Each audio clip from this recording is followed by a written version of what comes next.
Even when you feel low, you can still go. Even when you feel slow, you can still go. Even when there's no hope, you can still go. I never answer to no, man, I still go. Go, go, go, go, go, go, go, go, go, go, go, go, yo, go, go, go. Hustle hard, hustle every single day. Hey guys, this is Just One Guy, and today I wanted to talk to you about my greatest fear as an indie developer. Now this goes into why I wanted to make video games and what my greatest fear is. The reason I wanted to make video games is because I'm a creative person, and I just wanted to make games that I thought would be pretty interesting and that I thought would be fun. But over the past week, I've been doing a lot of research into free-to-play mobile games and basically how they're monetized and the ads and everything like that. Now, that combined with me coming across this YouTube channel, which should be on screen, of one of my favorite game series, Dragon Age, one of the developers has a YouTube channel. And he's basically talking about the development of the series and how it went. And it sparked one of my greatest fears as a game developer, which is just having to make a game that's profitable and making money. And the reason that's one of my greatest fears is because every time I see them try to make a game that's profitable, they actively make the game less good and less fun. And the more I've watched this channel of this game developer that developed Dragon Age, every time I watch one of his videos, it's like the most depressing thing I've ever seen, because the team has a great idea, they have great gameplay ideas, they have a great story, and then slowly the idea and the project just gets actively worse when their company EA comes to them and they say they have to meet these financial goals, or they're restricted by these financial decisions, whether it's which game engine they can use, how long the development time could be, what the game has to be like. And the more I watched this channel, the more depressed I got, because it was just them making the game actively worse until it was not the product that they wanted to make. And in particular, this particular developer, he was excited about Dragon Age 2. Now the game he had in mind sounds good. It sounds really good. The game that shipped was awful. It was terrible. I played the game. The graphics were terrible. The art was terrible, the gameplay was terrible, the quest system was terrible, the companions were terrible, and it's a lot of people's favorite games, but a lot of the problems with that game is because of the financial decisions that the developers were forced to make by the company. They didn't have a long development cycle, so they couldn't fix a lot of the bugs in the gameplay. They were forced to use an engine that was older than they would have liked. They had to cut content that would explain some of the parts of the game. They had to finish up the ending quickly. The game was just made actively worse by the company. And it was just sad to see this developer so excited about the game. Even the title of the game got changed because the studio thought Dragon Age 2 would be more profitable or noticeable than Dragon Age Exodus. And they shipped this game just to make up for not shipping another game. And they actively made the entire series of Dragon Age worse by just stupid financial decisions that didn't need to happen. And the thing about what's particularly bad about Dragon Age is Dragon Age Origins was a super popular game. So Dragon Age 2 was going to make a lot of money no matter what happened. No matter what game they shipped, it was going to make a lot of money.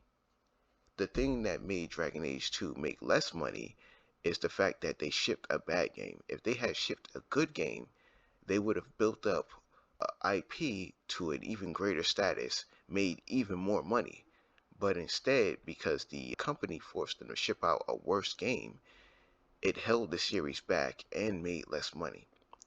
And that's always been my fear as a game developer, because this happened with Dragon Age 2, Dragon Age Inquisition, and it's probably going to happen on Dragon Age 4. And it just makes the game actively worse. And there's no need to make a bad product just to potentially make more money. But if you work for a company, you don't have a choice. And this is one of the reasons that I decided to be an indie developer, because I couldn't stand working for a company. I want to make a lot of money, but I don't want to make it at the cost of making a good game. I want to make a good game first and make a lot of money second. And from my experience in playing games all this time, every time I see a company like EA try to make more money through a IP, they actively make the game worse to the point where they cost the game more money than it ever would have made if they just gave a longer development time or just fixed a couple of bugs. Like one example is Dragon Age Inquisition. People talk about Dragon Age Inquisition like it's a game of the year, and now it's the game of the year after they fixed it, and still it has glaring issues and glaring problems. But just to go over a few, because I played Dragon Age Inquisition when it first came out, day one, and this is one of the things I want to get to from my experience as a customer rather than a game developer. I bought. I was such a fan of the series that I bought it when Dragon Age Inquisition when it first came out. That means I bought it day one and I played it without any updates. And when you play it without any patches or updates, that game is terrible. The graphics are awful. For a new, the particle effects look pretty good, but the character models, awful.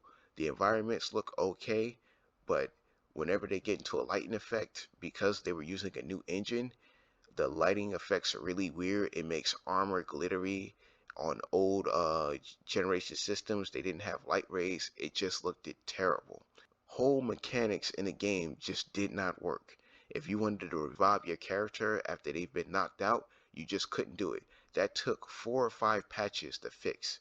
That was almost like 6 months into the game's life cycle. And you've got characters based around reviving their characters. Certain cutscenes, like romantic scenes, if you let them play out, they would just freeze the game and you couldn't see them at all. You had to skip it just to continue the game. And in some cases, it would just freeze your game up completely and you couldn't play it from that point. That should never be released in a game like that. That's a game-breaking bug that was just released into the game. And I could see if the developer didn't catch it, but it's such a major part of the game because I remember if you played Cassandra's romance scene at the end of the scene, it would just break the game until you couldn't continue. The game would just freeze up and stop. And I was sitting there thinking, how could you let such an obvious bug into a release like this? It's not a double A studio. This is a triple A studio releasing a triple A product. And you've got game-breaking bugs where you can't continue the game just from playing a major part of the game. So eventually they fixed most of this stuff, but even today, certain things like the fetch quest making the game like 10,000 times longer than it needs to be, the DLC basically adding on the ending that should have been the end of the game, the main villain being the worst fight in the whole game. You can beat him in like 20 seconds. He's not even a threat. Stuff like that is still in the game. And Dragon Age Inquisition is such a worse game because of the financial decisions that were made rather than making a good game. They could have made a great game that was better than anything that released at the time, but because they were trying to meet these financial obligations, they made an okay game that was terrible when it first released. And as a fan of video games, that's always been my worst fear as a developer, that I would make my game actively worse just to make money. And that's not even getting into some of the mobile stuff, some of the stuff I've seen in mobile games where it's just baffling to me that they would even release these games in the states they do and do the things that they do. But I'll get into that in another video because I want to get into the specifics of monetization and mobile gaming in another video, and I want to go deeper into it. That's just one of my worst fears as a game developer, and I just wanted to talk about it.